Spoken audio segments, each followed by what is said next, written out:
Boa tarde. Hoje vamos falar sobre o livro Nos Domínios da Mediunidade de André Luiz, no capítulo 17, onde ele fala dos serviços de passe. Então ele começa assim: atravessamos a porta e fomos defrontados por um ambiente balsâmico e luminoso. Um cavalheiro maduro e uma senhora respeitável recolhiam apontamentos em um livro de notas, ladeados por entidades evidentemente vinculadas ao serviço de cura. Indicamos 2 médiuns, o assistente informou. São os nossos irmãos Clara e Henrique, em tarefa de assistência, orientados pelos amigos que os dirigem. Como compreender a atmosfera radiante em que nos banhamos? Aventurou o Hilário curioso. Nesta sala, explicou o Aulus amigavelmente, se reúnem sublimadas emanações mentais da maioria de quantos se valem do socorro magnético, tomados de amor e confiança. Aqui possuímos uma espécie de altar interior, formado pelos pensamentos, preces e aspirações de quantos nos procuram, trazendo o melhor de si mesmos. Então, nós temos aí as energias dos encarnados e dos desencarnados, percebem? E é isso que nós chamamos de egrégora. Então, o que eles sentiram ali foi a egrégora do ambiente. Foram as emanações daqueles que trabalham ali, daqueles que entram em prece, daqueles que entram com o coração aberto, com a mente aberta, para receber o auxílio e para doar energia. E aí ele continua, né? Não dispunhamos, todavia, de muito tempo para conversação isolada. Clara e Henrique, agora em prece, limbavam-se de luz. Poderia dizer, estavam quase desligados do corpo denso, porque se mostravam espiritualmente mais livres, em pleno contato com os benfeitores presentes, embora por si mesmos não nos pudessem avaliar. Calmos e seguros, pareciam aurir forças revigorantes na intimidade de suas almas. Guardavam a ideia de que a oração lhes mantinha o espírito em comunicação com o invisível e profundo manancial de energia silenciosa. Diante da porta fechada, acotovelavam-se pessoas aflitas e bulhentas, esperando o término da preparação a que se confiavam. Os 2 médiuns, porém, afiguravam espiritualmente distantes. Absortos em companhia de entidades irmãs, registravam essas irmãs, né? Registravam as instruções através dos recursos intuitivos. Pelas irradiações da personalidade magnética de Henrique, era possível reconhecer de imediato a superioridade sobre a companheira. Era ele, dentre os 2, o ponto dominante. Por isso, de certo, ao seu lado se achava o orientador espiritual mais categorizado para a tarefa. Aulus abraçou-o e nos apresentou gentil. O irmão Conrado, nosso novo amigo, enlaçou-nos acolhedor. Anunciou que o serviço estaria à nossa disposição para os apontamentos que desejássemos. E o nosso instrutor, nos colocando à vontade, nos autorizou a dirigir a Conrado qualquer pergunta que ocorresse. Conhecendo André como a gente conhece, né? Imagina. Hilário, que nunca sopitava a própria espontaneidade, começou, como de hábito, a perguntar respeitosamente: o amigo permanece frequentemente aqui? Sim. Tomamos sob nossa responsabilidade os serviços assistenciais da instituição em favor dos doentes, 2 noites por semana. Dos enfermos somente encarnados? Não, não é bem assim. Atendemos aos necessitados de qualquer procedência. Conta com muitos colaboradores? Integramos um quadro de auxiliares de acordo com a organização estabelecida pelos mentores da esfera superior. Quer dizer que numa casa como esta, há colaboradores espirituais devidamente fechados, assim como ocorre a médicos e enfermeiros no Hospital da Terra? Perfeitamente. Tanto entre os homens como entre nós, que ainda nos achamos longe da perfeição espiritual, o êxito do trabalho reclama experiência, horário, segurança e responsabilidade do servidor fiel aos compromissos assumidos. A lei não pode menosprezar as linhas da lógica. Então, nós vemos, né, em todos os livros que o plano espiritual trabalha com logística. Precisamos avisar antes, se não pudermos estar presente naquele dia, liberar os companheiros espirituais quando terminamos os trabalhos, que é de suma importância. Eles têm o que fazer, né? O tempo deles é extremamente importante. Nós é que não entendemos isso e ficamos de conversinha. Precisamos terminar os trabalhos para depois conversar, né? E aí ele continua as perguntas, né? E o médium? Os médiums, né? São invariavelmente os mesmos? Sim. Contudo, em casos de impedimento justo, podem ser substituídos, embora nessas circunstâncias se verifiquem inevitavelmente pequenos prejuízos resultantes de natural desajuste. Quanto mais tempo os médiuns trabalham juntos, mais forte é o elo entre eles e o trabalho flui melhor. Por isso, avisar antes, quando não poderá estar presente, para que o plano faça as devidas adequações, para que o prejuízo seja o menor possível. Meu colega passeou o olhar inquieto pelos 2 companheiros encarnados de oração e continuou: preparam-se nossos amigos à frente do trabalho com o auxílio da prece? Sem dúvida. A oração é prodigioso banho de forças, tal a revigora a corrente mental que atrai. Por ela, Clara e Henrique expulsam do próprio mundo interior os sombrios remanescentes da atividade comum que trazem do círculo diário de lutas e sorvem do nosso plano as substâncias renovadoras de que se repletam, a fim de conseguirem operar com eficiência a favor do próximo. Desse modo, ajudam e acabam por ser firmemente ajudados.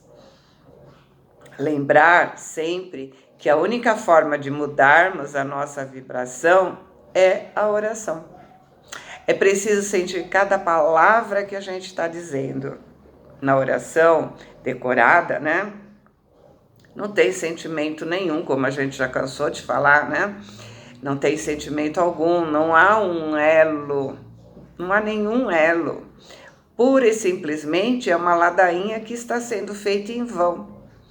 Nós precisamos prestar muita atenção se na hora da nossa oração nós estamos realmente nos conectando, se estamos de verdade nos doando. Se não, começa de novo. Leia um texto, começa de novo, até que eu sinta que realmente eu estou me ligando. E aí eu continuo a oração para efetuar o trabalho. Lembrar sempre disso. E aí, voltando lá para o livro, né? Isso significa que não precisam recear a sua exaustão.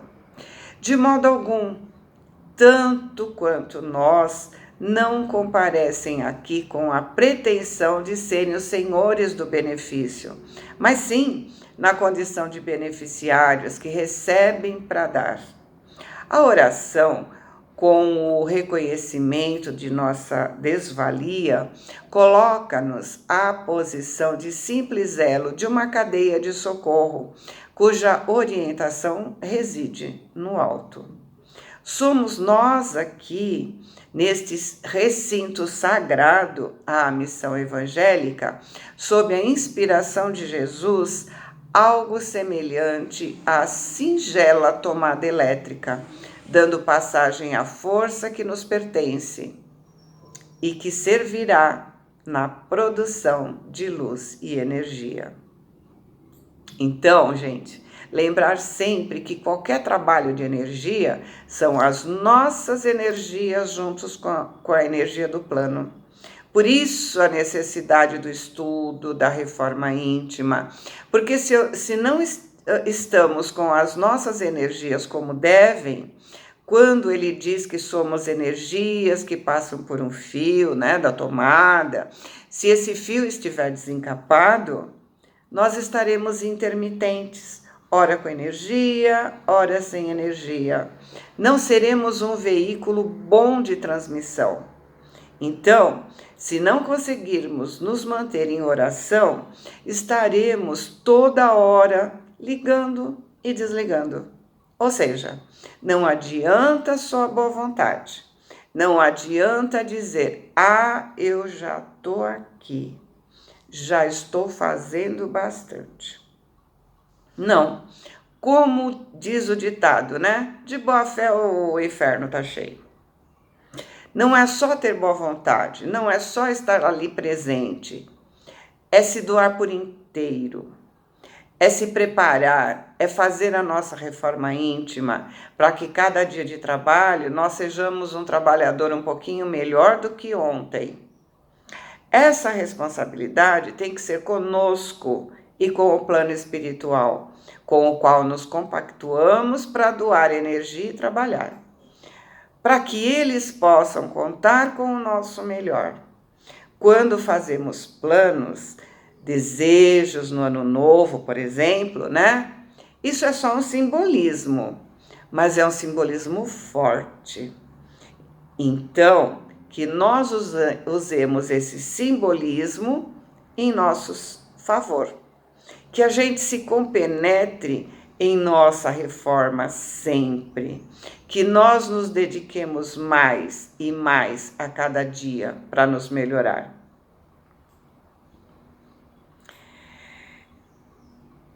E aí, né, ele continua, a explicação não podia ser mais clara.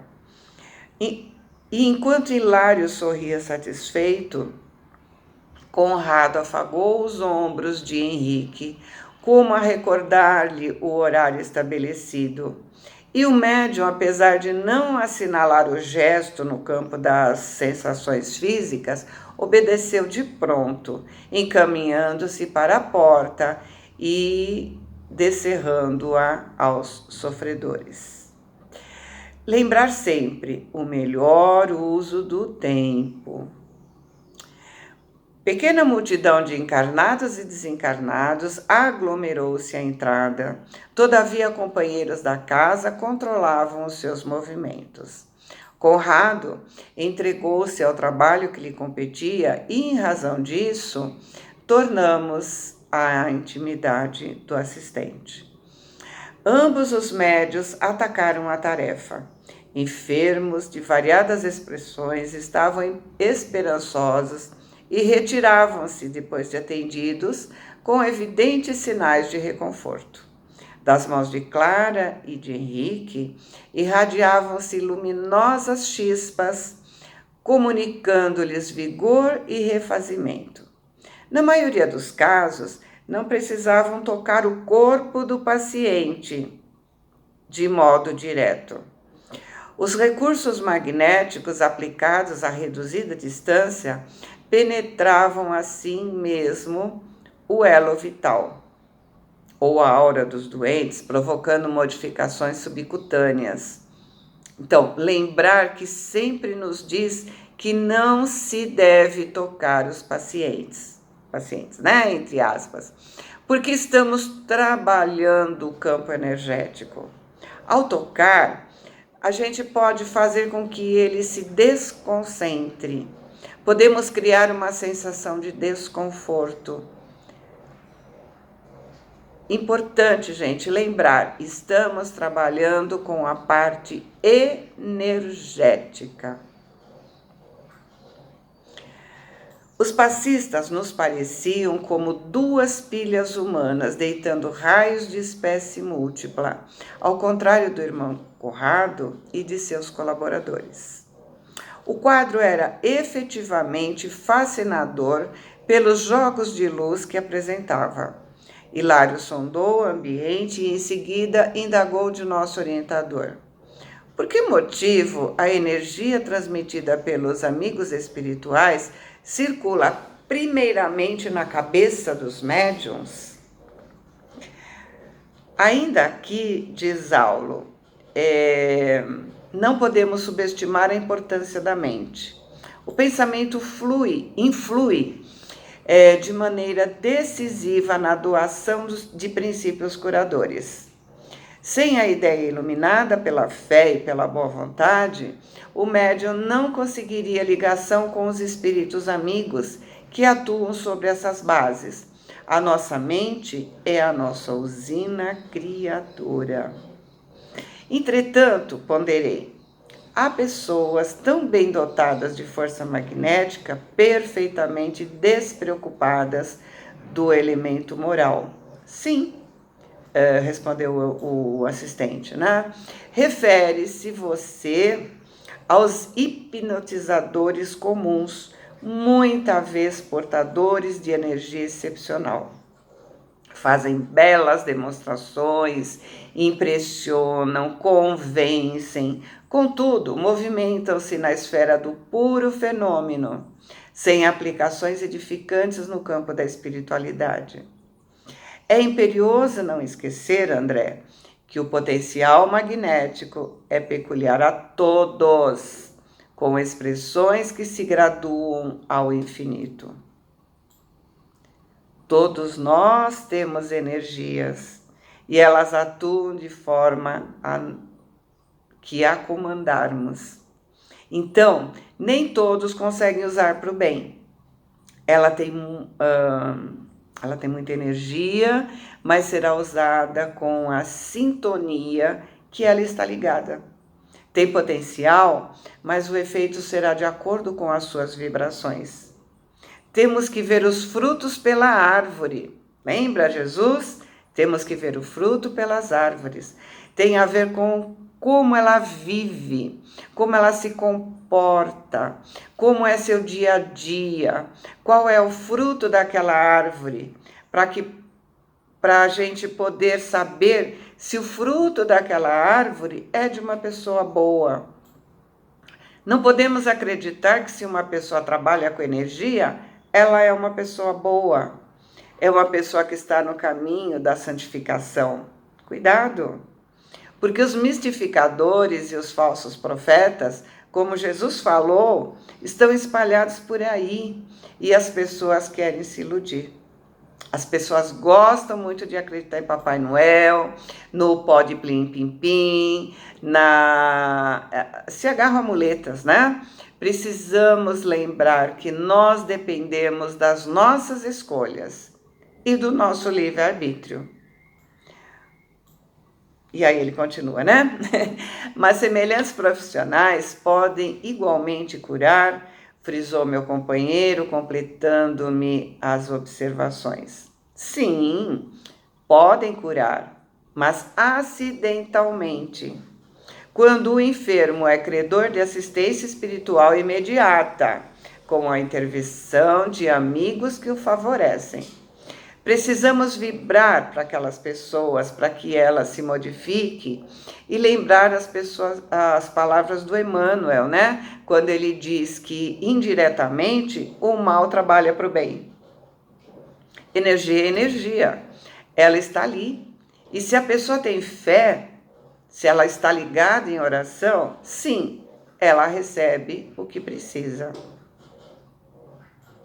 Fora disso, os que abusam dessa fonte de energia, explorando-a ao seu bel prazer, quase sempre resvalam para a desmoralização de si mesmos, porque interferindo num campo de forças que lhe é desconhecido, guiados tão somente pela vaidade ou pela ambição inferior, fatalmente encontram entidades que com elas se afinizam, precipitando-se em difíceis situações que não vem à baila comentar.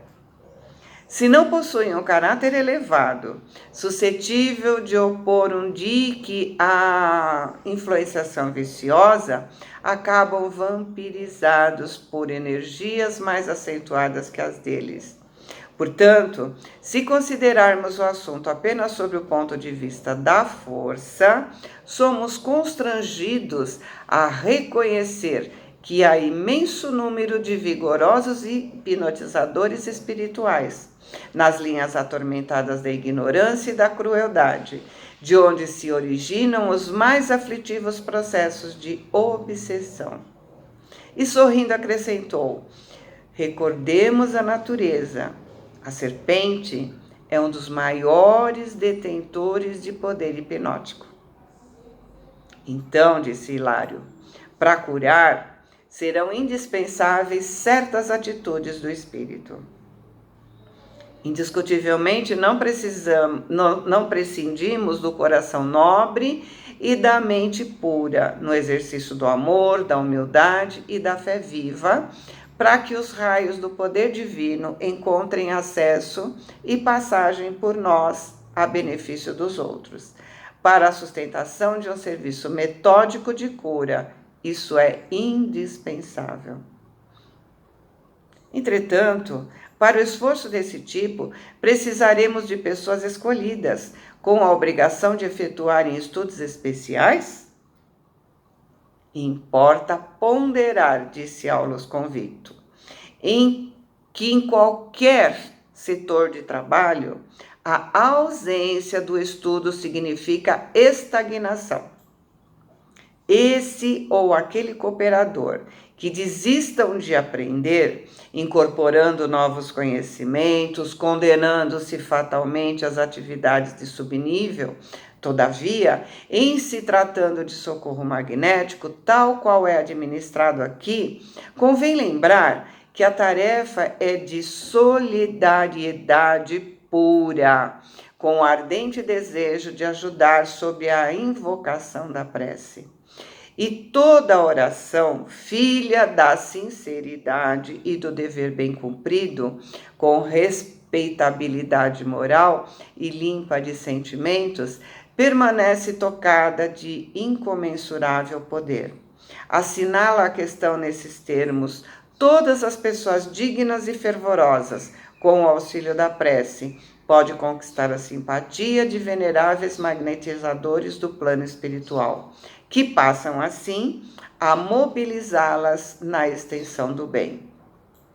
Então, gente, vamos lembrar que a oração de uma mãe arrebenta as portas do céu, como dizia o Chico, né? Com amor fazemos milagres. Milagre nada mais é do que a boa vontade de mudar. Para isso precisa reforma íntima, mudança de sentimentos. Água parada apodrece. Água fluidificada é o melhor remédio para qualquer necessidade. E a água só é fluidificada com a prece. Entendeu? Continuando.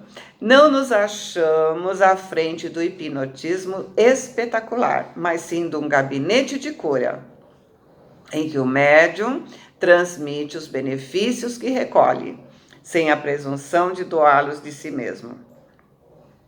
É importante não esquecer essa verdade para deixarmos bem claro que, onde surjam a humildade e o amor, o amparo divino é seguro e imediato. Eu vou parar, porque já deu 25.